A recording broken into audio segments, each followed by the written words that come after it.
Hi hello ನಮಸ್ತೆ welcome back to ಹಿಮಶ್ರೀ kitchen. ನಾನಿವತ್ತು ಹಳ್ಳಿ ಸೊಗಡಿನ ಮಸೊಪ್ಪು ಸಾರು ಮಾಡೋದನ್ನ ತೋರಿಸ್ಕೊಡ್ತಾ ಇದ್ದೀನಿ. ಫಸ್ಟಿಗೆ ನಾನು ಪಾಲಕ, ಉಳ್ಚಿಕ್ಕ, ಮೆಂತ್ಯ ತೊಗೊಂಡಿದ್ದೀನಿ. ಸೊಪ್ಪನ್ನ ನೀಟಾಗಿ ಅದನ್ನು ನೋಡಿ ವಾಶ್ ಮಾಡಿಬಿಟ್ಟು ತೊಗೊಂಡಿದ್ದೀನಿ. ಸಣ್ಣಕ್ಕೆ ಈ ರೀತಿಯಾಗಿ ಕಟ್ ಮಾಡಿ ನಂತರ ಮತ್ತೆ ವಾಶ್ ಮಾಡಿ ತೊಗೊಂಡಿದ್ದೀನಿ. ಮತ್ತು 2 ಲೋಟದಷ್ಟು ಬೇಳೆ ತೊಗೊಂಡಿದ್ದೀನಿ, ಅದನ್ನು ವಾಶ್ ಮಾಡಿ ತೊಗೊಂಡಿದ್ದೀನಿ.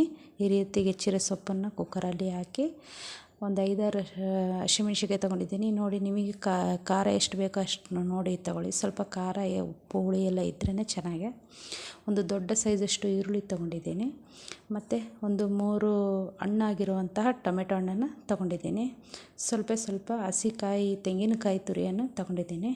ಮತ್ತು ರುಚಿಗೆ ತಕ್ಕಷ್ಟು ಉಪ್ಪನ್ನು ಹಾಕ್ತಾಯಿದ್ದೀನಿ. 1/4 ಟೇಬಲ್ ಸ್ಪೂನಷ್ಟು ಅರಿಶಿನ ಪುಡಿಯನ್ನು ಹಾಕ್ತಾಯಿದ್ದೀನಿ. ನಂತರ ಅದೆಲ್ಲ ಚೆನ್ನಾಗಿ ಬೇಳೆ ಎಲ್ಲ ಬೆಂದೋಗ್ಲಿಕ್ಕಂತಂದು ಸ್ವಲ್ಪ ಎಣ್ಣೆ ಹಾಕ್ತಾಯಿದ್ದೀನಿ. 1/2 ಟೇಬಲ್ ಸ್ಪೂನಷ್ಟು, 1/4 ಚಮಚಷ್ಟು ನೀರು ಹಾಕ್ತಾಯಿದ್ದೀನಿ ಕುಕ್ಕರಿಗೆ. ಅದು ಮುಳುಗಬೇಕು, ಅಷ್ಟು ಬೇಯಬೇಕಲ್ಲ ನೀಟಾಗಿ. ಆಯಿತು ನೋಡಿ, ಕುಕ್ಕರ್ನ ಮುಚ್ಚಿ 3 ವಿಸಿಲ್ ಕೂಗಿಸ್ತಾಯಿದ್ದೀನಿ. 3 ವಿಸಿಲ್ ಬಂದಾಯಿತು ನೋಡಿ. ಈ ರೀತಿಯಾಗಿ ಆಗಿದೆ. ನೀವು ಈ ರೀತಿಯಾಗಿ ಆಗಿದೆಯಲ್ಲ, ಮ್ಯಾಶರ್ನ ಸಹಾಯದಿಂದ ಈ ರೀತಿಯಾಗಿ ಮಾಡ್ಬೋದು. ನಮ್ಮ ಕಡೆ ಮಸಗುಂಡು ಅಂತ ಅಂತಾರೆ, ನಮ್ಮ ಕಡೆ ಏನಂತಾರೆ ನಮಗೆ ಗೊತ್ತಿಲ್ಲ. ಕಾಮೆಂಟ್ ಮಾಡಿ ತಿಳಿಸಿ. ಇದು ಈ ರೀತಿಯಾಗಿ ಮಾಡಿ ಅದಕ್ಕೆ ಹುಣಸೆಹಣ್ಣಿನ ರಸನ ಸೇರಿಸ್ತಾಯಿದ್ದೀನಿ. ನಿಂಬೆಹಣ್ಣಿನ ಗಾತ್ರದಷ್ಟು ಹುಳಿ ಹಾಕ್ತಾಯಿದ್ದೀನಿ.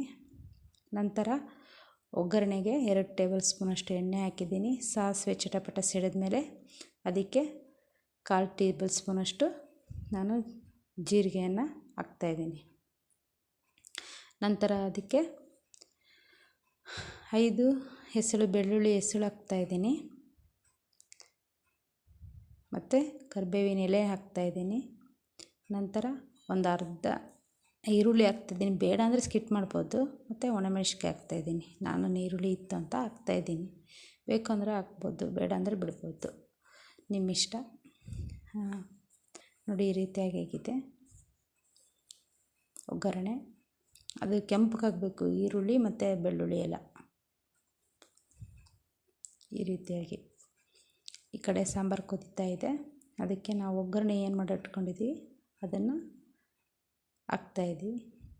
ಹಾಕಿ ಅದನ್ನು ಸಾಂಬಾರನ್ನ ಕುದಿಲಿಕ್ಕೆ ಬಿಡಬೇಕು ಒಂದು 5 ನಿಮಿಷ ನೀಟಾಗಿ.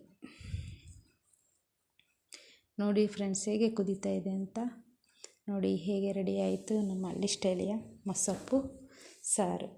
ಪ್ಲೀಸ್ ಲೈಕ್ ಮಾಡಿ, ಶೇರ್ ಮಾಡಿ, ಕಾಮೆಂಟ್ ಮಾಡಿ.